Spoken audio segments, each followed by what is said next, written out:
ବନ୍ଧୁମାନେ, ଗ୍ଲୋବାଲ ଓର୍ମିଂ ଏବେ ଆମ ପୃଥିବୀକୁ ବିପଦରେ ପକାଉଥିବା ସବୁଠାରୁ ଗୁରୁତ୍ୱପୂର୍ଣ୍ଣ ସମସ୍ୟା। ବାୟୁମଣ୍ଡଳ ଏ ପର୍ଯ୍ୟନ୍ତ ଠିକ୍ ଅଛି, କିନ୍ତୁ ଆଗାମୀ ପିଢ଼ି ପାଇଁ ଏହା ଏକ ବଡ଼ ଚ୍ୟାଲେଞ୍ଜ ହେବ ବୋଲି କହିହେବ। ଏପରି ଗ୍ଲୋବାଲ ଓର୍ମିଂ କାରଣରୁ ଯଦି କୁହାଯାଏ ଯେ ଏକ ପୂରା ଦେଶ ଉଭେଇଯିବ, ତୁମେ କ'ଣ ବିଶ୍ୱାସ କରିବ? ସେହି ଦେଶ ପ୍ରଥମେ ନୂଆବର୍ଷକୁ 2025 ସାଲରେ ପାଳନ କରିଥିଲା ବୋଲି କହିଲେ ଏଥର ନିଶ୍ଚିତ ଭାବେ ତୁମେ ବିଶ୍ୱାସ କରିବ ନାହିଁ। ସତରେ ବନ୍ଧୁମାନେ, କିରିବାଟି ନାମକ ଏକ ଦେଶ 2025 ସାଲରେ ନୂଆବର୍ଷ ପାଳନ କରିଥିଲା ମାତ୍ର, କିନ୍ତୁ ସେହି ଦେଶ ଖୁବ୍ ଶୀଘ୍ର ଉଭେଇଯିବ। ଏହି କିରିବାଟି କେଉଁଠି, ସେଠାରେ କେଉଁ କେଉଁ ବିଶେଷ ଜାଗା ଅଛି, ଏବେ ଆମେ ଜାଣିବା। ଏଠାରେ ଗୋଟେ ଆଶ୍ଚର୍ଯ୍ୟଜନକ କଥା ହେଲା, ଏହି ଦେଶର ସରକାର ସେଠାକାର ଶ୍ରମିକମାନଙ୍କ ପାଇଁ ମାତ୍ର 6 ଘଣ୍ଟା କାମ କରିବାକୁ ନିର୍ଦ୍ଦେଶ ଦେଇଛନ୍ତି। ଏହା ଶୁଣି ତୁମେ ଆଶ୍ଚର୍ଯ୍ୟ ହେଉଛ ନା? କୌଣସି ଦେଶରେ ଏପରି ସୁଯୋଗ ଥାଇ ନାହିଁ। ସତ କହିବାକୁ ଗଲେ ଏପରି ଏକ ଦେଶ ଅଛି, ତାହା ବହୁତ କମ ଲୋକଙ୍କୁ ଜଣା। କିନ୍ତୁ ଏହି ଦେଶରେ ଥିବା ବିଶେଷ ଜାଗାଗୁଡ଼ିକ ଅନ୍ୟ କେଉଁଠି ମିଳେ ନାହିଁ। ଏତେ ସୁନ୍ଦର, ସେଗୁଡ଼ିକ କ'ଣ ଜାଣିବାକୁ ଚାହୁଁଛ? ତାହେଲେ ଏହି ଭିଡିଓଟିକୁ ଶେଷ ପର୍ଯ୍ୟନ୍ତ ଦେଖ। ଏହି କିରିବାଟି ନାମକ ଦେଶଟି ପ୍ରଶାନ୍ତ ମହାସାଗରର ମଝିରେ 33ଟି ଦ୍ୱୀପ ନେଇ ଗଠିତ। ଏହି ଦେଶର ରାଜଧାନୀ ତରା। ମାତ୍ର 811.2 ବର୍ଗ କିଲୋମିଟର ଥିବା ଏହି ଦେଶରେ ମାତ୍ର 20,000 ଜନସଂଖ୍ୟା ଅଛି। ସମୁଦ୍ରଠାରୁ ବହୁତ ଦୂରରେ ଥିବା ଏହି ଛୋଟ ଦେଶରେ ବହୁତ କମ ଲୋକ ବାସ କରନ୍ତି। 19ବିଂଶ ଶତାବ୍ଦୀରେ କିଛି ୟୁରୋପୀୟ ଏଠାକୁ ଆସିଥିଲେ। ପରେ ବ୍ରିଟିଶମାନେ ଏଠାକୁ ଯାଇ ଶାସନ ଆରମ୍ଭ କରିଥିଲେ। ତାପରେ ଏହି ଦେଶର ଅନ୍ୟ ଦେଶମାନଙ୍କ ସହ ଯୋଗାଯୋଗ ଆରମ୍ଭ ହେଲା। ଆସଲରେ ଏହି କିରିବାଟି ଦେଶଟି ଏକ ରିଙ୍ଗ ଆକାରରେ ଦେଖିବାକୁ ବହୁତ ସୁନ୍ଦର। ଆଉ ସେଠାକାର ସମୁଦ୍ରରେ ବହୁତ ସ୍ୱଚ୍ଛ ଜଳ ଅଛି। ସାହସିକ କାମ କରିବାକୁ ଚାହୁଁଥିବା ଲୋକେ ଏଠାକୁ କେବଳ ଡାଇଭିଂ କରିବା ପାଇଁ ଆସନ୍ତି। ରିଙ୍ଗ ଆକାରର ଜଳ ପାଖାପାଖି 388 କିଲୋମିଟର ପର୍ଯ୍ୟନ୍ତ ବିସ୍ତୃତ।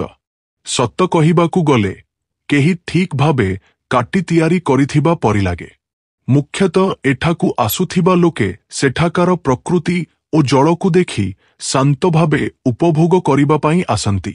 ସେଠାକାର ସମସ୍ତେ ଅଷ୍ଟ୍ରୋନେସିଆନ, କେବଳ ଇଂରାଜୀ ଭାଷାରେ କଥା ହୁଅନ୍ତି। 19ବିଂଶ ଶତାବ୍ଦୀରେ ବ୍ରିଟିଶମାନେ ଯିବା ପରେ ହିଁ ସେଠାରେ ଇଂରାଜୀ ଭାଷାରେ କଥା ହେବା ଆରମ୍ଭ ହେଲା। ପରେ କିଛି ବର୍ଷରେ ଇଂରାଜୀ ସେମାନଙ୍କର ମୁଖ୍ୟ ଭାଷା ହୋଇଗଲା। ଏହି ଦେଶର ଗୋଟେ ପାଖରେ ଜାପାନ ଅଛି। ସେମାନଙ୍କ ପାଇଁ ଏମାନେ ସପ୍ତାହକୁ 7 ଘଣ୍ଟା କାମ କରନ୍ତି। ଆଉ ଏହାକୁ ଅଳସୁଆ ଦେଶ ମଧ୍ୟ ଡକାଯାଏ, କାରଣ ସେଠାକାର ଲୋକେ ଦିନକୁ ମାତ୍ର 6 ଘଣ୍ଟା କରନ୍ତି। ଏହି କିରିବାଟି ଦେଶକୁ ବିଶ୍ୱରେ ସବୁଠାରୁ କମ କାମ ସମୟ ଥିବା ଦେଶ ମଧ୍ୟ ଡକାଯାଏ, କାରଣ ସେଠାରେ ସରକାର ହିଁ ସମସ୍ତଙ୍କୁ ଅଧିକ ସମୟ କାମ ନ କରିବାକୁ କହିଛନ୍ତି। ଏହି ବର୍ଷ ମାତ୍ର ସେମାନେ ନୂଆବର୍ଷ ପାଳନ କରିଥିଲେ। କାହିଁକି ଜାଣିଲେ ତୁମେ ନିଶ୍ଚିତ ଆଶ୍ଚର୍ଯ୍ୟ ହେବ, କାରଣ ଆମ ଭାରତୀୟ ସମୟ ଅନୁସାରେ 2025 ସାଲର ନୂଆବର୍ଷ ଦିନ 3:31 ମିନିଟରେ ଆସିଥିଲା। ତେଣୁ ସେମାନେ ଏହି ବର୍ଷ ମାତ୍ର ଠିକ୍ ଦିନରେ ନୂଆବର୍ଷ ପାଳନ କରିଥିଲେ। ଏହି ଦେଶଟି ପ୍ରଶାନ୍ତ ମହାସାଗରର ମଝିରେ ଅଛି, ତେଣୁ ସେଠାରେ ସମୟ ବହୁତ ଜୋରରେ ଚାଲିଥାଏ ପରି ଲାଗେ। ତେଣୁ ସେମାନଙ୍କୁ ଠିକ୍ ଦିନରେ ନୂଆବର୍ଷ ଆସେ ନାହିଁ।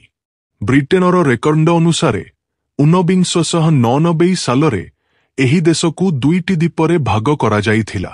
ତା ମଧ୍ୟରୁ ଗୋଟେ ସାଧାରଣ ଲାଗୁଥିଲା, ଆଉ ଗୋଟେ ଏବେ ବିପଦରେ ଅଛି, କାରଣ ଗୋଟେ ଦ୍ୱୀପରେ 3000 ମିଲିମିଟର ବର୍ଷା ଏକ ବର୍ଷରେ ହୁଏ ଯଦି ଆଉ ଗୋଟେରେ ମାତ୍ର 1000 ମିଲିମିଟର।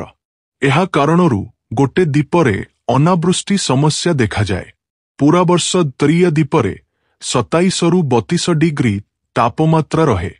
ଏହି ଦେଶରେ ସବୁଠାରୁ ଅଧିକ ନଡ଼ିଆ ଗଛ ଚାଷ କରାଯାଏ। ଅନେକ ପରିବାର ତା ଉପରେ ନିର୍ଭର କରି ବଞ୍ଚନ୍ତି।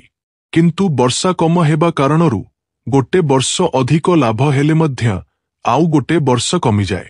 ଏହା କାରଣରୁ ସରକାରର ଅର୍ଥନୀତିରେ ମଧ୍ୟ ଏହାର ପ୍ରଭାବ ପଡ଼େ।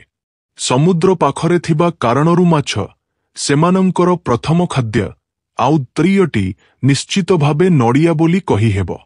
ସେଠାରେ ନଡ଼ିଆ ଦେଇ ବିଭିନ୍ନ ମିଠା ଓ ପାନୀୟ ତିଆରି କରାଯାଏ।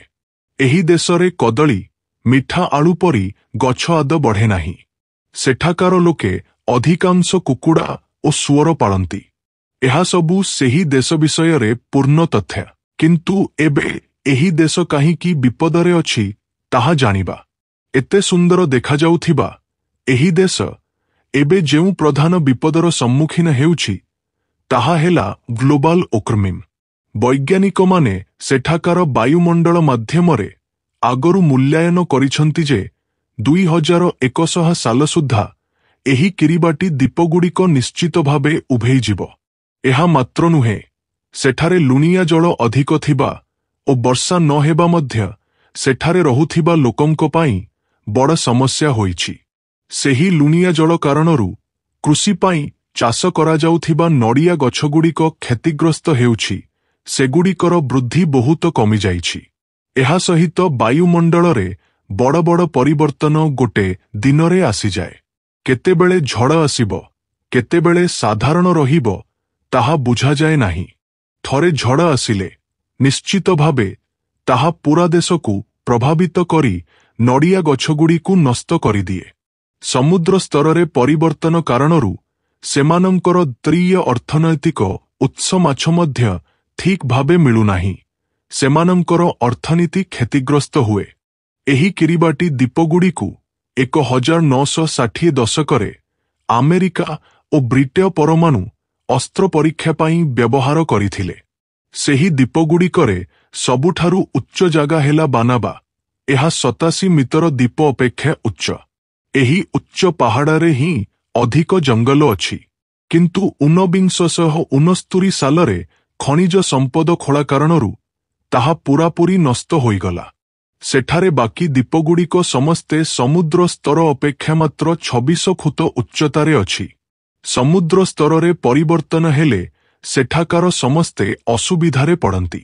କିନ୍ତୁ ସେଠାକାର ଜାଗାଗୁଡ଼ିକ ବହୁତ ଛୋଟ ହେଲେ ମଧ୍ୟ ବହୁତ ବିଶେଷ। ସେହି ଅଞ୍ଚଳର ସୌନ୍ଦର୍ଯ୍ୟ କାରଣରୁ ବାୟୁମଣ୍ଡଳର ପରିବର୍ତ୍ତନକୁ ବଡ଼ କଥା ନ ଭାବି ଶାନ୍ତ ଭାବେ ରହିବାକୁ ଯାଆନ୍ତି। ସେଠାରେ ଅନୁସନ୍ଧାନ କରିବା ପାଇଁ ଅନେକ ସୁନ୍ଦର ଜାଗା ଅଛି। ସ୍କୁବା ଡାଇଭିଂ କରୁଥିବା ଲୋକଙ୍କ ପାଇଁ ସମୁଦ୍ରର ତଳେ ବିଭିନ୍ନ ରଙ୍ଗର ମାଛ, କଇଁଛ ଓ ରଙ୍ଗୀନ ପଥର ଦେଖାଯାଏ। ଠିକ୍ ଭାବେ କହିବାକୁ ଗଲେ ଏହା ସେହି ଦେଶର ଏକ ସୌନ୍ଦର୍ଯ୍ୟ କେନ୍ଦ୍ର। ମୁଖ୍ୟତଃ ସେଠାକାର ଦ୍ୱୀପଗୁଡ଼ିକରେ କ୍ରିସମାସ ଆଇଲ୍ୟାଣ୍ଡ ଓ ଆବାଇୟାଙ୍ଗ ଆଇଲ୍ୟାଣ୍ଡ ବହୁତ ପ୍ରସିଦ୍ଧ। ସେଠାରେ ମାଛ ଧରିବା ପାଇଁ ବହୁତ ଭଲ। ସେଠାରେ ମାଛ ଧରିବାର ଅଭିଜ୍ଞତା ବହୁତ ଚମତ୍କାର ବୋଲି ଯାଇଥିବା ଲୋକେ କୁହନ୍ତି। କାରଣ ଏପର୍ଯ୍ୟନ୍ତ ନ ଦେଖା ଅନନ୍ୟ ମାଛ ସବୁ ସେଠାରେ ଅଛି। ଏହା ଏକ ଦ୍ୱୀପ ହେବା କାରଣରୁ ଚାରିପାଖରେ ଅନେକ ସମୁଦ୍ର କୂଳ ଅଛି। ତେଣୁ ସନ୍ଧ୍ୟାରେ ବହୁତ ଶାନ୍ତ ଲାଗେ। ଆଉ ସେହି ସମୁଦ୍ର କୂଳଗୁଡ଼ିକ ସବୁବେଳେ ବହୁତ ସଫା ଓ ସୁନ୍ଦର ରଖାଯାଏ। ନଡ଼ିଆ ଗଛ ଅଧିକ ବଢ଼ୁଥିବା କାରଣରୁ ସେହି ସମୁଦ୍ର କୂଳରେ ରହୁଥିବା ଲୋକଙ୍କୁ ବହୁତ ସୁନ୍ଦର ଲାଗେ। ଏହି କିରିବାଟିରେ ପାରମ୍ପରିକ ନୃତ୍ୟ ଗୀତ ଓ ସେଠାରେ ବ୍ୟବହୃତ କାଠପାତ ଦେଖୁଥିବା ଲୋକଙ୍କୁ ବହୁତ ଆକର୍ଷିତ କରେ। ଆଉ ସେଠାକାର ସ୍ଥାନୀୟ ଲୋକେ ଆଗନ୍ତୁକଙ୍କୁ ବହୁତ ଭଲ ଭାବେ ଦେଖାଶୁଣା କରନ୍ତି।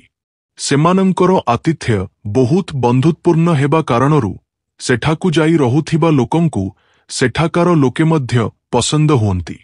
1943 ସାଲରେ ତରା ଯୁଦ୍ଧରେ ସେଠାକାର ଯୋଦ୍ଧାମାନେ ବ୍ୟବହାର କରିଥିବା ନୌକାଗୁଡ଼ିକ ଏବେ ମଧ୍ୟ ଅଛି। ଯେଉଁମାନଙ୍କର ଇତିହାସରେ ଆଗ୍ରହ ଅଛି ସେମାନେ ସେଠାକୁ ଯାଇ ଏହା ଦେଖିଲେ ବହୁତ ମଜା ପାଇବେ। କ୍ରିସମାସ ଆଇଲ୍ୟାଣ୍ଡରେ ହଜାର ହଜାର ପକ୍ଷୀଙ୍କୁ ଉପଭୋଗ କରାଯାଇପାରେ। ସେହି ଦ୍ୱୀପକୁ ପକ୍ଷୀଙ୍କର ସ୍ୱର୍ଗ ମଧ୍ୟ ଡକାଯାଏ। ଫଟୋଗ୍ରାଫିରେ ଆଗ୍ରହ ଥିବା ଲୋକଙ୍କ ପାଇଁ ସେଠାରେ ସୂର୍ଯ୍ୟାସ୍ତ, ସୂର୍ଯ୍ୟୋଦୟ, ପକ୍ଷୀ ଓ ନୀଳ ସମୁଦ୍ରର ଫଟୋ ଉଠାଇବା ପାଇଁ ବହୁତ ଉପଯୁକ୍ତ। ସେହି ଅଭିଜ୍ଞତାକୁ କଥାରେ କହିହେବ ନାହିଁ ବୋଲି ଯାଇଥିବା ଲୋକେ କୁହନ୍ତି। ଥରେ ତୁମେ ଏପରି ଜାଗାକୁ ଗଲେ ଜୀବନରେ ଭୁଲିବା ପରି ନ ହୋଇ ତୁମ ମନରେ ରହିବ।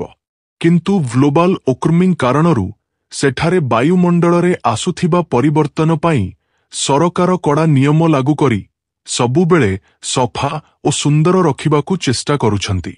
ଆଉ ସେଠାକାର ସମସ୍ତେ ନିଜ ଦେଶକୁ ବଞ୍ଚାଇବା ପାଇଁ ସବୁବେଳେ ଚେଷ୍ଟା କରନ୍ତି। କିନ୍ତୁ କେତେବେଳେ ଗ୍ଲୋବାଲ ୱାର୍ମିଂ କାରଣରୁ ସେହି ଦେଶ ପାଇଁ ବିପଦ ନିଶ୍ଚିତ ଭାବେ ଅଛି। ବୈଜ୍ଞାନିକମାନେ ସବୁ କହୁଛନ୍ତି ଯେ ସେଠାକାର ଅବସ୍ଥା ଠିକ୍ ନାହିଁ। ତଥାପି ସେଠାକାର ଲୋକେ ସେଠାରୁ ବାହାରି ଯିବାକୁ ରାଜି ହେଉନାହାନ୍ତି, ବରଂ ସେଠାରେ ହିଁ ରହିବାକୁ ଚାହାନ୍ତି। କିନ୍ତୁ ଗୋଟେ କଥା ମନେ ରଖ ବନ୍ଧୁମାନେ, ଏପରି ଲୁଚି ରହିଥିବା ଦେଶଗୁଡ଼ିକୁ ଆମେ ମଧ୍ୟ ଉପଭୋଗ କରିବାକୁ ଚାହୁଁଛୁ ଯଦି ପ୍ରଥମେ ସେଗୁଡ଼ିକ ନିଜର ଅସ୍ତିତ୍ୱ ହରାଇବା ଉଚିତ ନୁହେଁ। ତା ପାଇଁ ଆମ ପକ୍ଷରୁ ମଧ୍ୟ ସାହାଯ୍ୟ କରିବାକୁ ହେବ। କିପରି? ଗ୍ଲୋବାଲ ୱାର୍ମିଂ ନ କରି। ତେଣୁ ତୁମେ ସମସ୍ତେ ଏବେଠାରୁ ଆମ ବାୟୁମଣ୍ଡଳକୁ ରକ୍ଷା କରିବା ପାଇଁ ସତର୍କ ରୁହ। ଏହି ଭିଡିଓ ବିଷୟରେ ତୁମ ମତ ଜଣାଇ କମେଣ୍ଟ କର। ଆଉ ଏପର୍ଯ୍ୟନ୍ତ ଆମକୁ ସବସ୍କ୍ରାଇବ ନ କରିଥିଲେ ସବସ୍କ୍ରାଇବ କରି ବେଲ ଆଇକନ ଆକ୍ଟିଭେଟ କରି ଭିଡିଓକୁ ଲାଇକ କର। ଦୟାକରି ଲାଇକ ଓ ସେୟାର କର। ଦେଖିବା ପାଇଁ ଧନ୍ୟବାଦ।